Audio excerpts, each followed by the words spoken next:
J'aime parler de David. Je vais parler de David parce que David était un homme selon le cœur de Dieu. J'aime parler de David parce que Dieu a sélectionné David en dépit de tous les enjeux. Il était un enfant rejeté dans sa famille, le 8e fils de Jessé. Il n'était pas préféré par son père, il n'était pas accepté par ses frères, mais Dieu avait un plan pour sa vie.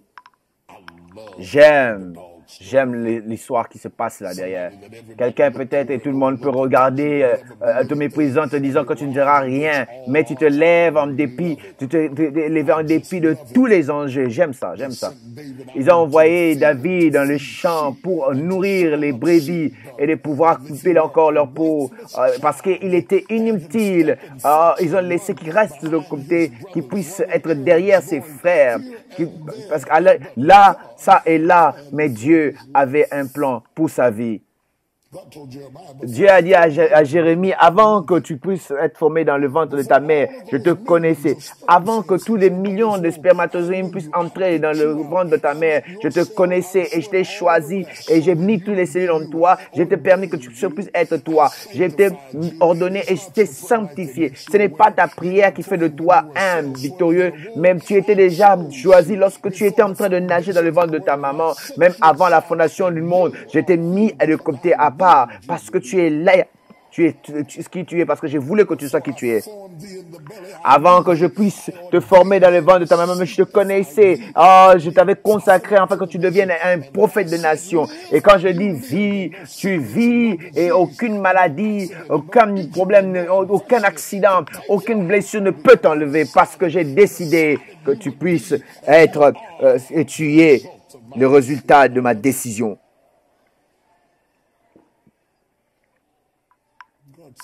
Dieu a dit, j'ai trouvé un homme selon mon cœur. Et il appelle son homme alors qu'il était qu'un enfant, un garçon. Parce que Dieu appelle les choses qui n'existent pas comme si elles existaient. Il sait qu'il a la parole, la puissance de faire devenir ce qu'il dit. Dieu va te parler de ton futur alors que tu es en train de te battre avec ton histoire. Dieu va commencer à te parler de ta destinée. Tu ne comprends pas comment est-ce que Dieu parle. Dieu parle et ça va te dépasser parce que tu seras en train de prier au sujet des dangers présents. Alors Dieu va commencer à te prophétiser au sujet des années qui sont en train de venir. Mais à chaque fois que Dieu te prophétise selon les années qui vont venir, non, ne t'inquiète pas par rapport aux dangers présents. Cela veut dire que toutes ces choses-là ne vont pas déterminer que Dieu puisse arriver ou pas. Dieu a oint David. Et David qui était un homme fort. David, qui était vraiment qui n'était pas bien entraîné, qui était sous-éduqué, qui était rejeté de Isaïe. Dieu l'a ordonné à être, non seulement qu'il soit béni, mais que Dieu l'a fait que puisse devenir un roi. Afin que tous ceux qui entendront quelque chose de pareil, il n'était même pas de la lignée royale, il n'était même pas même pas partie des gens qui étaient entraînés, qui étaient à côté pour le temps. Il était un berger. Il était quelqu'un qui n'était pas connu, qui n'avait pas de nom. Il venait de nulle part, mais Dieu a dit, je veux faire de toi un roi. Et lorsque Dieu est sur le point de bénir quelqu'un, personne ne peut te maudire. Quand Dieu veut t'élever, personne ne peut te rabaisser. David, à cause de son cœur, c'est ce que je suis même, j'ai peur de le dire, le cœur de David était grand. Lorsque j'étudie les hommes que Dieu a bénis, ils ont toujours une capacité inhabituelle de leur cœur. Chacun d'entre eux, lorsque nous parlons de David, Joseph ou Paul, chacun d'entre eux étaient de grands hommes avec de grands cœurs. Et en dehors de leur grand cœur et la grandeur de leur pensée, Dieu ne peut pas faire des grandes choses dans une petite pensée. Si tes pensées n'est pas vaste pour pouvoir recevoir la grandeur, Dieu ne peut pas mettre la grandeur dans une pensée qui est petite, parce que là, la grandeur va toujours couler dans le cœur qui est grand, dans une pensée qui est grande. Et là, tu perds ton temps à pouvoir parler des autres parce que tes pensées petites et tu seras toujours en train de parler des autres alors qu'au lieu de le faire toi-même. David n'est pas, n'est pas aigri, il n'a pas amertume à ses frères, il voulait même les servir, parce que lorsque ses frères sont partis dans le champ de bataille, David, qui avait tellement ambitieux et agressif, au lieu d'être envieux de leurs frères, mais il a choisi de les emmener le déjeuner. Et pour qu'il n'était même pas dans le jeu, il dit, même si je suis derrière, même si je dois les supporter, même si je dois être derrière et n'est pas tout vu, faire du pain, et la déjeuner, je descends. Mais lorsqu'il est arrivé dans le champ de bataille, vous savez, c'est étonnant de voir que Dieu peut a une façon de t'emmener au bon endroit, à la bonne heure. Tu sais pas qu'est-ce que tu veux faire une bonne chose, mais il t'a emmené là-bas pour quelque chose. Quand David est arrivé dans le champ, il a vu Goliath parler et dit, parler de comment est-ce qu'il était fort. Goliath était de Gad, il était un Philistin, il est descendu là pour pouvoir se moquer de l'armée d'Israël. Et lorsque David a entendu cela, comment est-ce qu'il était en train de parler, de comment est-ce qu'il allait faire dans la vie des Israéliens, et David s'est fâché. Il a quitté, n'est-ce pas, de son vélo, et il a dit, je veux te combattre moi-même. Non, ne pensez pas seulement parce qu'il écrivait les poèmes et il composait des chansons ne pense pas qu'il n'était pas fort dans le combat parce que David était fâché. Oh, il peut même enlever ta tête de tes épaules. Oui, il avait l'équilibre entre la douceur et la puissance. Il était gentil pour écrire des poèmes et des chansons, mais fort aussi pour tuer 100 Philistins et prendre leurs prépuces et les jeter et dire, qui est d'autre tu veux que je puisse tuer? David était un homme fort. Il était un homme fort, un homme très fort. Très fort. Dans les moments difficiles. Des fois, les gens vont pas regarder les grands hommes parce qu'ils ont rencontré dans de mauvaises situations. Ils n'ont pas de force, de foi pour voir qu'est-ce que tu vas devenir. Et ils te passent comme ça, ne sachant pas que toi, tu seras quelqu'un.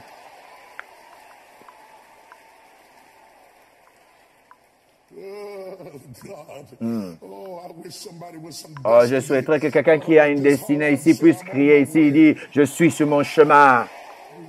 Yeah.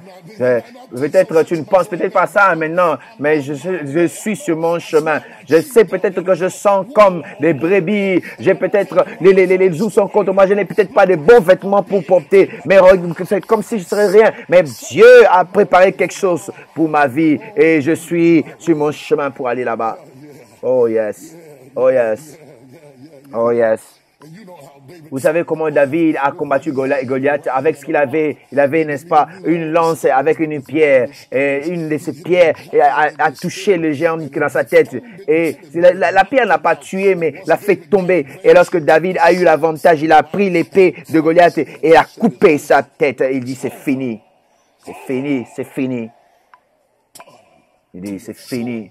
C'est fini et je passe. Il a jeté l'épée et il est parti. Et son don a fait qu'il avait, n'est-ce pas, un espace. Et l'a emmené devant les grands mains. C'était pas ses cartes de visite, c'était pas ses chaussures, c'était pas, non, c'était seulement son don qui a donné encore l'espace.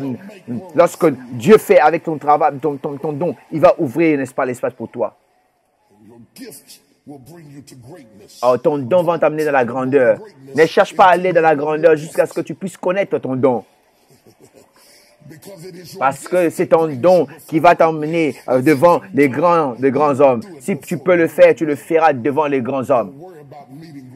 Ne t'inquiète pas de comment est-ce que tu vas rencontrer les grands hommes, mais cultive ton don. Puisque tu es meilleur dans ton livre, c'est comme ça aussi tu vas avancer. Et il a pris son don, l'a emmené dans le palais. Et là, il était dans une mission dans le palais. Il était là, n'est-ce pas, dans le fils des soldats de Saul. Et Saul aussi a aimé et directement a changé. Il a commencé à le haïr. C'est compliqué de voir comment est-ce que les gens peuvent changer contre toi. Un ami qui devient un ennemi. Il était aimé, mais directement, et que cherche à le tuer. Aujourd'hui, ils sont à tes pieds, mais demain, ils sont, n'est-ce pas, en train de te serrer à la gorge, parce que les gens vont changer. Oh, tu n'entends pas ce que je te dis.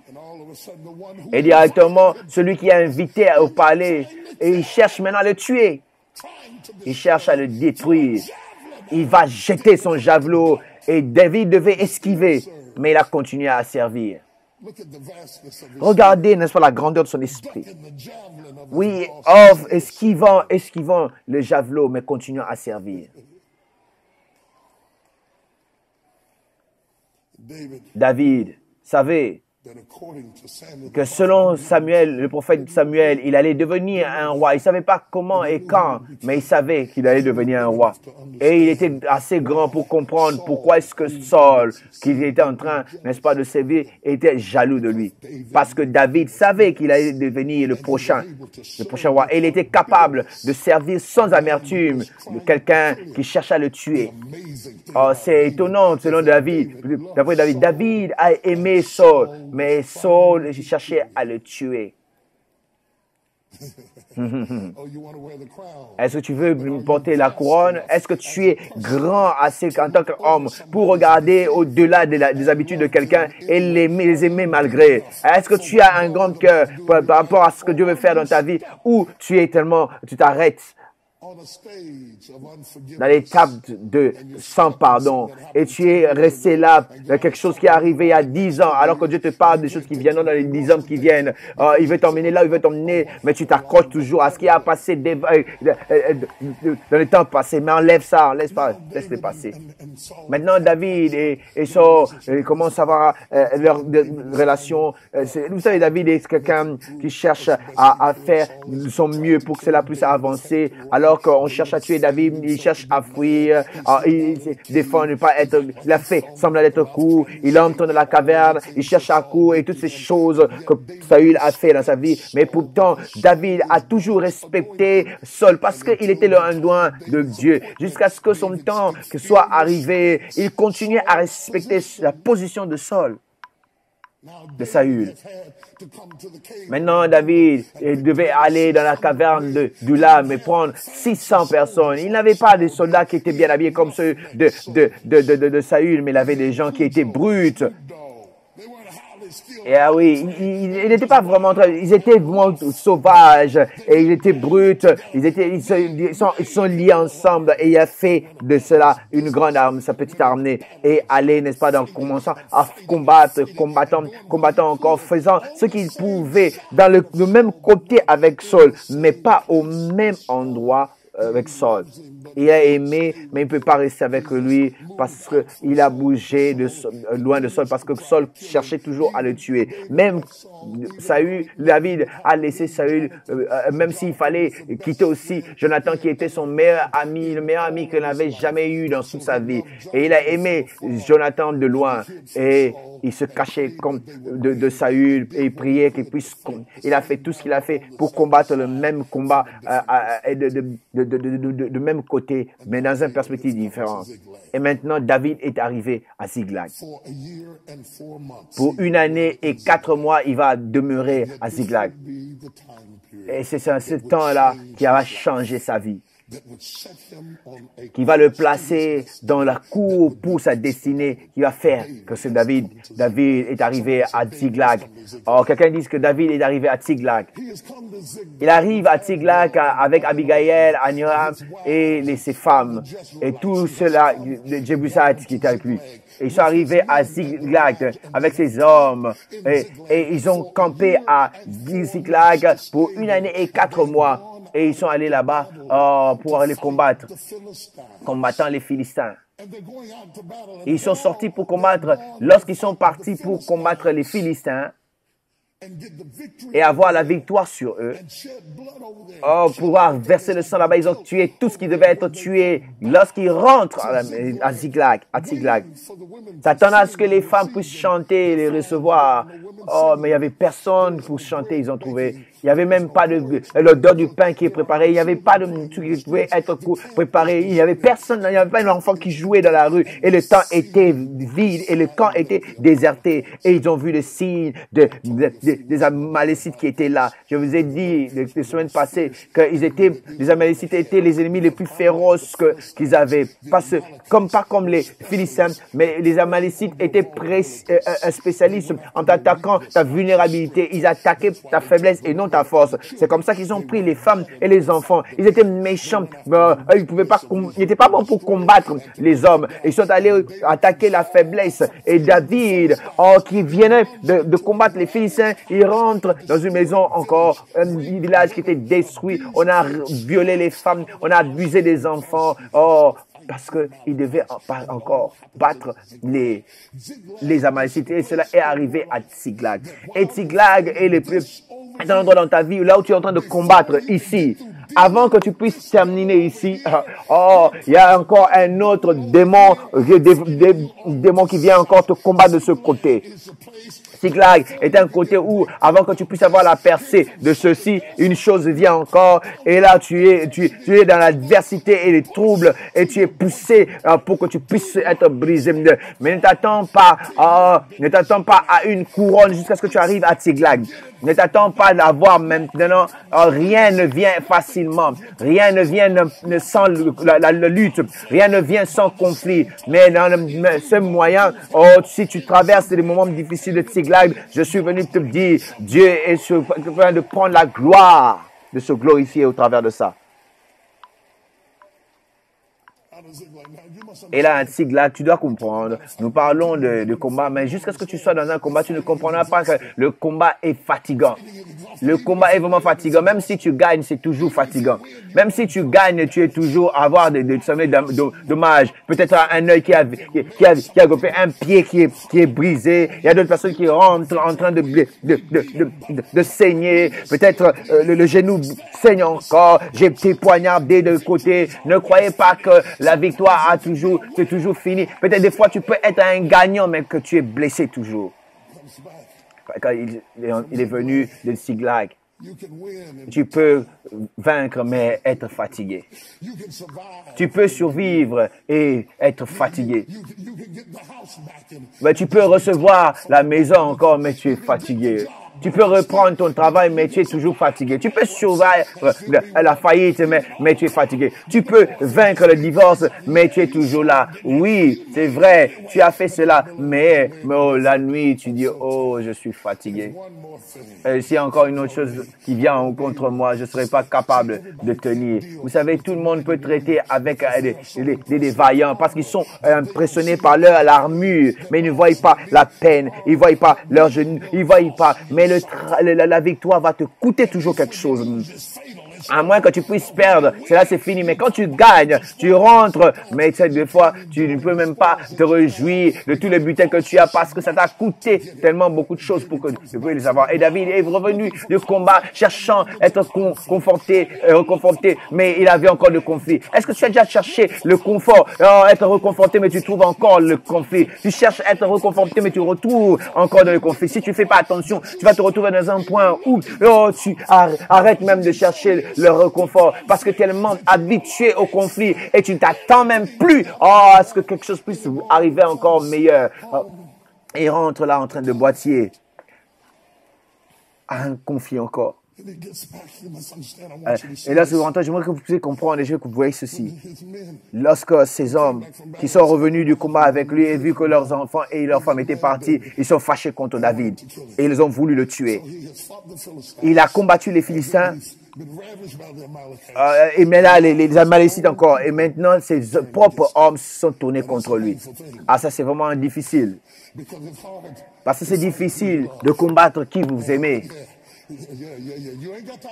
Ah oui, tu agis comme si tu ne sais pas, mais il y a quelqu'un ici qui sait comment est-ce que c'est de survivre, autre chose, mais les gens qui devaient être joyeux de toi, mais ils ne sont pas joyeux à ton sujet. Quelqu'un sait comment c'est, n'est-ce pas, de pouvoir combattre les hommes de ta maison. Si quelqu'un connaît comment c'est de rentrer à la maison, et tu sais comment c'est de manquer, ou plutôt d'avoir un ennemi dans un lieu étrange. Les gens qui combattaient avec lui commencent, n'est-ce pas, à parler de le combattre lui. Maintenant, ils ont enlevé leurs vêtements. Et David est blessé encore parce qu'il est trahi par les gens qui ont servi sous lui. Parce qu'ils l'ont insulté avec le manque, avec l'incrédulité. Une des choses les plus insultantes, c'est d'arrêter de croire à ton leader. Parce que ce qui fait de nous grands, c'est notre foi. en nous. Quand tu conduis les gens qui n'ont pas la foi en toi, c'est que tu as perdu ta puissance. Ce n'est pas que tu n'es pas puissant, c'est seulement leur foi en toi qui fait de toi puissant. Voilà pourquoi lorsque vous croyez en quelqu'un, même si c'est un enfant, il faut encore mieux à l'école. Si quelqu'un croit en toi, tu vas bien courir, tu vas bien jouer au basket. Si quelqu'un croit en toi, tu vas bien apprendre la technologie que tu croyais que tu ne pouvais pas apprendre parce que la foi est une puissance et cela est parti. Ils ont pris leurs enfants, leurs femmes, maintenant ils ont pris encore leur croyance en David. Et David est resté là dans le désespoir et presque, il a presque abandonné. À un point où il était sur le point de tomber, il a commencé à se dire, je ne peux plus faire ça moi-même, je suis fatigué, Ah oui, même ceux qui sont avec moi ne croient plus en moi. Je croyais qu'il allait rester avec moi, mais ils ne sont pas restés avec moi. Maintenant, lorsqu'il n'avait personne, et il avait seulement lui-même. Et la Bible dit, et David s'est encouragé lui-même. Est-ce que tu as déjà, tu es déjà arrivé à un point où tu devais t'encourager toi-même? Est-ce que tu es déjà arrivé à un point où tu devais t'encourager toi-même?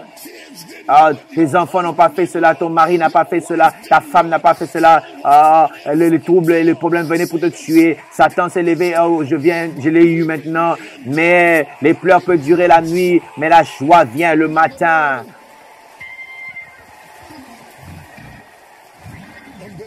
Et David s'est encouragé lui-même. Il est sorti, il est rentré venant de combattre les Philistins. Il devait combattre encore ces autres hommes. Maintenant, il devait encore sortir pour combattre les Amalécites. Il est rentré pour voir les Amalécites. Il était tellement fatigué que certaines personnes sont tombées. Il dit, on ne peut pas avancer et ils sont tombés. Mais parce que David était le genre de personne qui s'encourage lui-même, lorsque les autres sont tombés, lui, il a continué à avancer parce qu'il avait quelque chose en dedans de lui qu'il a renouvelé dans le moment de combat. Vous savez, il y a des gens qui sont brisés ou qui sont mordus par...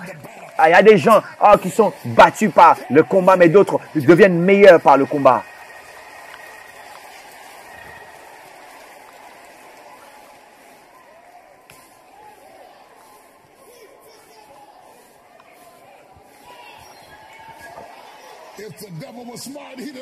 Si le diable était intelligent, il n'avait pas sauté sur toi parce qu'il y a quelque chose qui rallume encore ta foi. Et tu dis, j'allais arrêter, mais maintenant, je ne vais plus arrêter.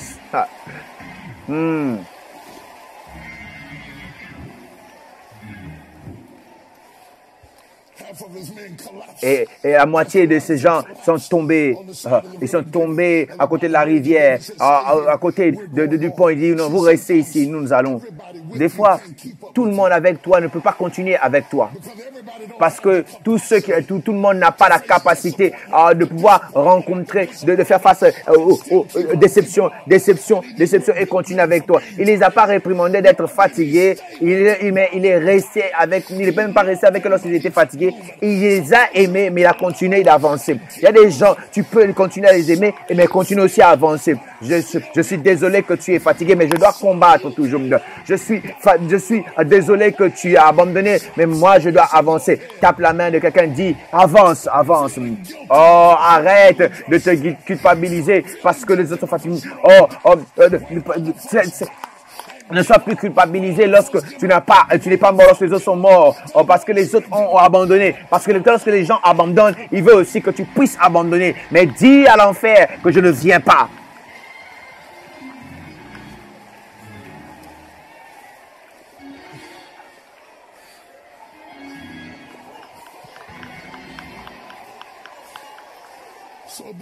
Et David, il arrive dans une récession militaire. Il a maintenant la moitié des gens qu'il devait avoir pour combattre les Amalécites. Mais il a dit que je vais combattre quand même. Et j'ai appris au sujet de cela. C'est pas par rapport au nombre de personnes que tu as avec toi.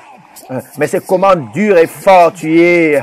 La force de ceux qui sont restés. Je préfère rester avec 300 personnes qui sont, au lieu d'être avec 3000 personnes qui sont fatiguées et qui ne font que se plaire. Je n'ai pas le temps de pouvoir t'aider et t'encourager, mais encourage toi-même.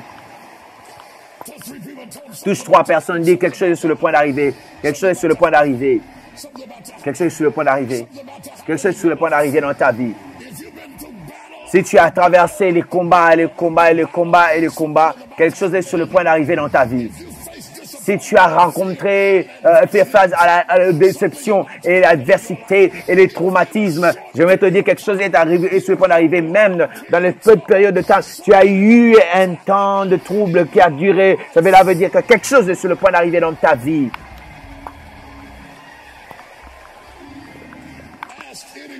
Demande à n'importe quelle femme enceinte, elle te dira, plus vite que la douleur vient, ça veut dire plus vite l'enfant est sur le point de naître. Lorsque tu arrives à Tiglag, tu vas arriver d'une chose à une autre, à une autre, à une autre. Mais je ne sais pas à qui est-ce que je suis en train de parler. Mais le Seigneur me dit, si je dois prêcher, quelqu'un devrait être à Tiglag. Tu as traversé les troubles et les problèmes. Cette chose est là.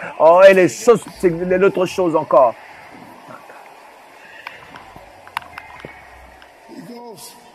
Il est allé, il a combattu les Amalécites, il a détruit tous les Amalécites, sauf 200 d'entre eux.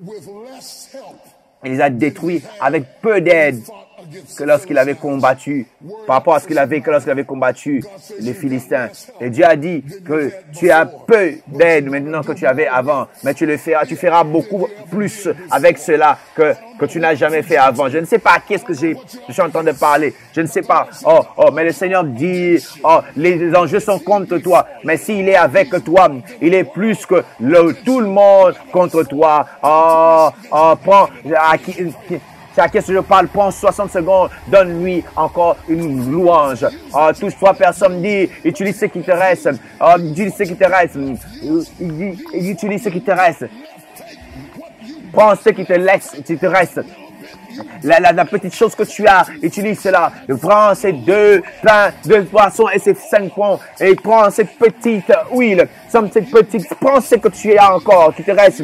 Sois content, tu as quelque chose qui te reste.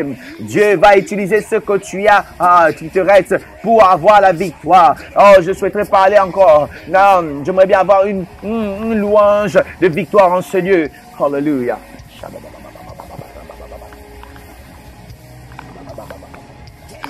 Dis à ton voisin, c'est ton année de prendre le peu et faire plus avec. Je le loue pour plus. Je le loue pour plus. Plus de grâce, plus de puissance, plus la capacité, plus de victoire. J'ai peu d'amis j'ai peu de support, peu d'argent, mais Dieu prend ces choses. Prends ces 2 poissons et les 5 pains et les a multipliés pour la croissance. Dis yes. Dis yes. Crie yes. Crie yes. Crie yes. Crie yes.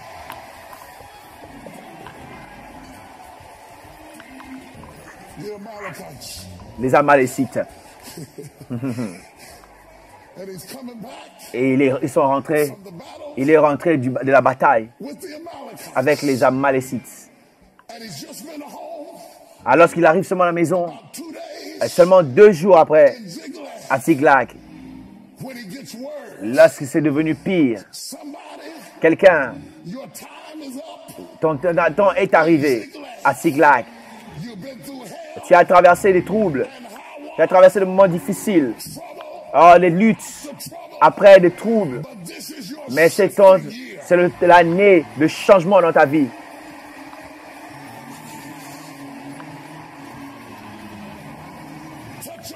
Touche ton voisin, dis, le temps est arrivé, le temps est fini. Je sors de cela. Je sors de cela. C'était une étape de ma vie. Mais je suis en train de sortir de cette étape. Au nom de Jésus. Au nom de Jésus. Au nom de Jésus. Je suis en train de sortir de ça avec plus de foi, plus de puissance, plus de ténacité, plus d'engagement. Yes! Yes! Ah. Yes. David, il s'est tenu devant la porte. Il a commencé à frapper à la porte. Et on lui a dit, Saul, Saül est mort. Et Jonathan, lui aussi est mort. David dit, comment est-ce que tu le sais qu'il est mort? Et il n'a pas voulu comprendre, faire confiance au premier garçon. Et le jeune homme dit, j'étais là quand j'ai vu Paul qui est tombé sur son épée. Il était tellement fatigué pour combattre. Et les Philistins sont venus sur lui. Et Saul m'a demandé. Et il dit, je ne veux pas que les Philistins puissent dire qu'ils m'ont tué. Il dit, qui tu es? Il dit, je suis un Amalécite. Il dit, prends mon épée et termine-moi, tue-moi. Et il dit, je l'ai terminé, je l'ai tué, je l'ai achevé. Et j'ai pris son bracelet de son poignet. J'ai pris sa couronne de sa tête. Et je l'ai emmené à Tsiglag. David dit, tu veux dire que Dieu m'a emmené à Tsiglag, traversant tous ces troubles et problèmes, tous ces troubles, et il m'a retardé, il m'a détenu, il m'a retenu en arrière. J'étais resté, j'avais envie d'abandonner, j'avais envie d'arrêter, mais je devais rester à Tsiglag parce que quelque chose était sur le point d'arriver. Et je suis venu encourager quelqu'un. Oh, ne bouge pas. Oh, ne saute pas. N'arrête pas. Reste là. Car la couronne est en train de venir à Tsiglag. Et si tu t'accroches,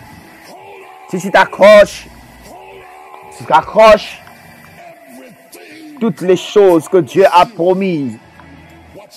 Ah, excuse-moi, je vais fermer, je vais arrêter.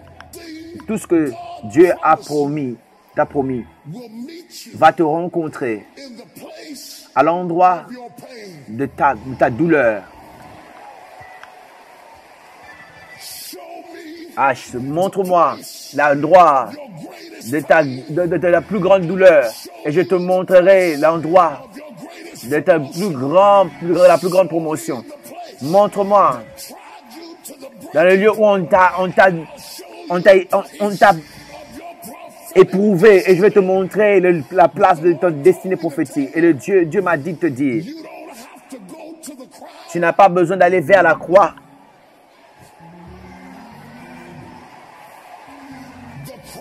Mais la croix, la couronne plutôt, la couronne est en train de venir vers toi. Oh mes frères et sœurs, la parole de Dieu dit, reste calme, vois seulement le salut de l'Éternel. Tu n'as pas besoin d'avancer vers ça, c'est sur le point de venir vers toi. Quelqu'un puisse ouvrir sa bouche et crier et dire, viens ici, viens ici, viens ici. Voilà pourquoi appelle toutes les promesses, appelle toutes les prophéties, appelle à toutes les bénédictions que Dieu dit, c'est endroit, alléluia, l'endroit où la couronne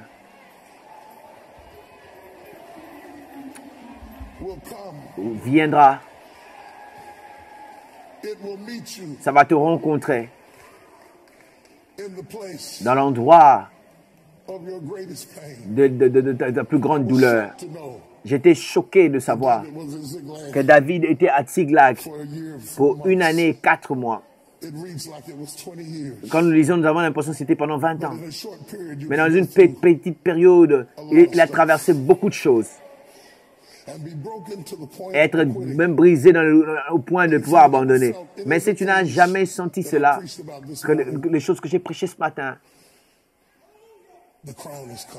mais je me te dis que la couronne est en train de venir. La couronne est en train de venir. La couronne est en train de venir à Tiglath. Oh. Je vais dire ceci et je vais arrêter vraiment. Ah oui, cette fois-ci, je vais vraiment arrêter. Oui, c'est ma dernière fois de clôturer. Je voulais seulement que vous puissiez savoir que David a tué la personne qui a emmené la couronne. Je voudrais être que vous soyez sûr. Je voulais que vous puissiez voir comment David pense. Il dit, mais quel est le problème avec toi? Tu n'as même pas eu peur de tuer loin de Dieu. Mais comprenez maintenant. L'homme a fait une faveur à Saül. Saül a demandé qu'on puisse le tuer, mais David dit, mais comment est-ce que tu peux oser tuer un oint de Dieu? Tu devrais avoir peur de Dieu pour tuer un homme de Dieu. Et je dis, oh mais attendez, cela n'est pas juste, parce que ça avait été prophétisé que Saul allait perdre la royauté. Mais ici, mais malheur à toi si l'offense vient au travers de toi. Même si tu sais que Dieu va enlever quelqu'un, ne permets pas que cela vienne au travers de toi. Tu n'entends pas ce que je dis? Est-ce que vous comprenez ce que je suis en train de dire? Et David dit à l'un de ses hommes, il dit, tu n'es même pas bon que je puisse te tuer. Et il dit, je vais prendre un de mes garçons te tuer. Et un de ses hommes est venu la tuer. Maintenant, Saül est mort, Jonathan est mort, le messager est mort. La seule chose qui est restée là, c'était la couronne. Il y a un changement qui est en train de venir dans ta vie. Et la seule chose qui va rester, c'est la couronne que Dieu t'a promis. Prends la main de quelqu'un et dis, la couronne est en train de venir à Tiglath. Ne laisse personne sans être touché. Maintenant, Tiglath, c'est l'endroit où nous ne voulons pas aller. Personne n'a pas envie de rester à Tiglath. Tiglath, c'est un endroit où tu dois t'encourager toi-même. Tiglath, c'est un lieu où tu as envie de mourir même. Tiglath, c'est l'endroit où tu veux même arrêter. Et tu sens même comme si tu as envie d'abandonner. Et tout en toi est sur le point de te briser. Quelqu'un est ici à Tiglath. Serre la main que tu es en train de toucher. La personne que tu as touchée, peut-être qu'il n'a pas dit. Mais ils ont été à Tiglath. La première chose après une autre, une chose après une autre. Si ceci fini et encore une autre, quand je me dis c'est fini, avant que je croie que les choses qui étaient avec toi se fâchent contre toi. Ah. Oh Seigneur, comment est-ce que tu ne peux pas me faire sortir de Tiglath? Pourquoi tu ne peux pas? Seigneur, le Seigneur dit, si tu pars, si tu quittes Tiglath, tu vas perdre la croix. La couronne plutôt. La couronne va venir à Tiglath. Pleure si tu dois le faire. Mais ne quitte pas. Tu dois, n'est-ce pas, te tenir toujours. Ne bouge pas, ne bouge pas. Jusqu'à ce que tu puisses récupérer ta couronne. Parce que Dieu dit, lorsque j'ai envoyé la couronne, je vais envoyer aussi la puissance dans l'endroit où tu as eu la peine, la douleur. Jusqu'à ce que tu puisses traiter avec ta douleur, tu ne pourras pas recevoir ta puissance. Arrête de l'évider. Arrête de courir, de le fuir. Faire face à cela. Ta puissance est dans ta douleur. Quelqu'un voulait seulement savoir que la couronne est en train de venir. Là où tu es, là où ça fait mal le plus. Dans l'endroit où tu es sur le point d'abandonner. Même si j'avais abandonné en ce temps-là, j'allais manquer ma destinée. Oh, serre la main que tu es en train de tenir. Le mariage de quelqu'un est zigzag. Le travail de quelqu'un en fait zigzag. Zigzag peut être peut-être dans ta propre maison. Ça peut être la cour du collège. Ça peut être quelqu'un avec qui vous partagez un partenaire. Ça peut être dans le business. Mais Dieu dit, dans ces peines, dans ces douleurs, la promesse viendra. Oh Père, laisse que ta parole puisse entrer en profondeur. Laisse que aller encore plus en profondeur. Laisse aller au-delà des masques, de la façade, de tout ce que nous posons comme image.